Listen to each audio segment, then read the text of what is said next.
is up, hard rock and metal fans?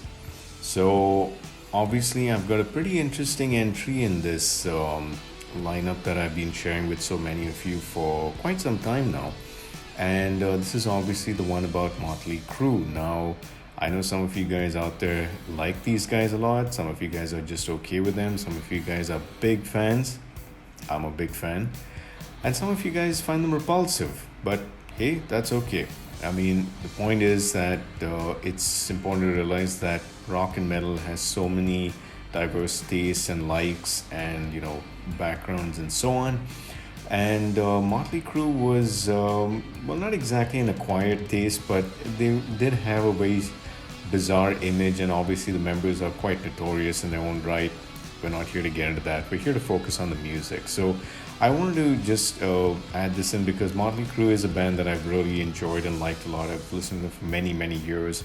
Liked a lot of their musics. And just like I've done with other entries, I'm here to especially help out newer fans and newer guys who are getting into the genre and into metal or hard rock, or as most people say, this is hair metal, glam metal.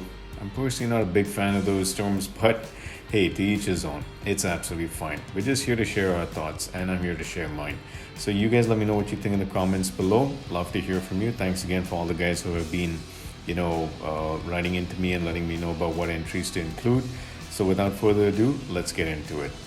So Motley Crue is obviously a very interesting band, and they have a very interesting sound. Now, a lot of bands emulated this sound. A lot of them, clubbed them in with the likes of, you believe it or not, Aerosmith, Def Leppard, Bon Jovi, Guns N' Roses.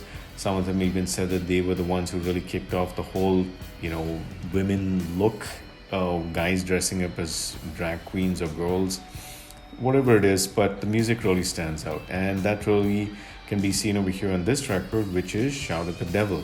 And Shout at the Devil was a very interesting one because it was what many regard as the kind of breakthrough album for Motley Crue, the album that really got them noticed to a much wider audiences. And songs like obviously Shout at the Devil is in fact, if I'm not wrong, a 97 mix of that, which came on their best of album, Best of Motley Crue, which was where I got first introduced to them, by the way. But you guys let me know in the comments below.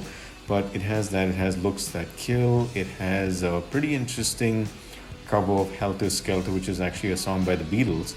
And then you have obviously the more recognizable track like Too Young to Fall in Love, 10 Seconds to Love, Knock 'Em Dead Kid, Danger, Red Hot, and so on. In fact, even if I'm not wrong, In the Beginning is a pretty interesting track as well. It's a short one, but an interesting sort of, way to kick the album off. So my first one would be Shout at the Devil for all you guys to check out. So that comes in at the first one.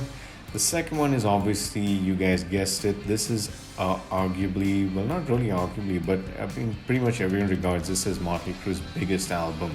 It's their fifth studio album. It was Dr. Feelgood, and it obviously had a great string of videos. I think it was also the album that was produced by Bob Rock. And in fact, believe it or not, guys, for a lot of you who are new to this, a lot of hardcore guys or guys who've been listening for a while would know this, is that this was really the album, and when the videos really came out, this is really what got Metallica's attention.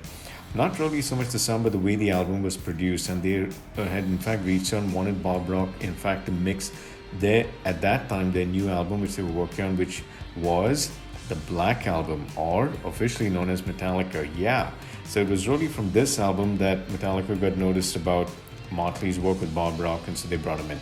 But anyway, getting back to Motley Crue, this is really an album that you guys have to start with. I mean, even if you're not too interested in check out their initial part of their discography, Dr. Feelgood is a great entry point, for most fans. And obviously you have great tracks like the title track, you have, Slice of Your Pie, Rattlesnake Shake, Kickstart My Heart, Without You, Same Old Situation, Don't Go Away Matt, Just Go Away. Really love that song. She Goes Down, Time for Change, and so on. And it was, in fact, I think in the documentary which I saw, that this album actually debuted or ended up, coming in at number one on the Billboard charts. And I think Tommy had in fact mentioned that he got the news on his birthday. which was great for them at that time. So this was an album that was huge in many ways, very influential. In fact, you could say that the period from especially 1986 to 1992 is what many fans, like many old school fans, consider as like the pinnacle of the traditional hard rock metal sound, before you could really say grunge really came in and became the next big thing. And this was one of those albums that came out in the early 90s, which people really loved. So yeah, it's a Dr. Feelgood. And the third one that I would recommend is, now many would regard this as a bit controversial, but I would actually point to the Saints of Los Angeles. And this album really got my attention in many ways because I really liked the title track. I mean, it was a very good riff. I especially like the video because, if I'm not wrong, it has this sort of introduction where you have Vince Neil, the singer, sort of narrating this prayer, and sort of a prayer, and then it just launches into the song. I thought it was really good. There are obviously some pretty interesting titling here, which I obviously will not say, just for the fact that I want to keep things a little more sanitized. But some other tracks like What's It Gonna Take, Down at the Whiskey, which is obviously a tribute to the time when they were coming up, Welcome to Machine, The Animal in Me, which is a very dark sort of song. In a way, I'll just leave it at that. You guys can figure it out. And This Ain't a Love Song, Going Out Swinging, and so on. I know that a lot of fans were not too happy because they did have some external writers come in. So I think Marty Fredrickson was burned. A lot of guys are big fans of his, but some folks are not so much. But anyway, we're not here to judge. But for newer fans, this is definitely an album that you can check out and you would find interesting.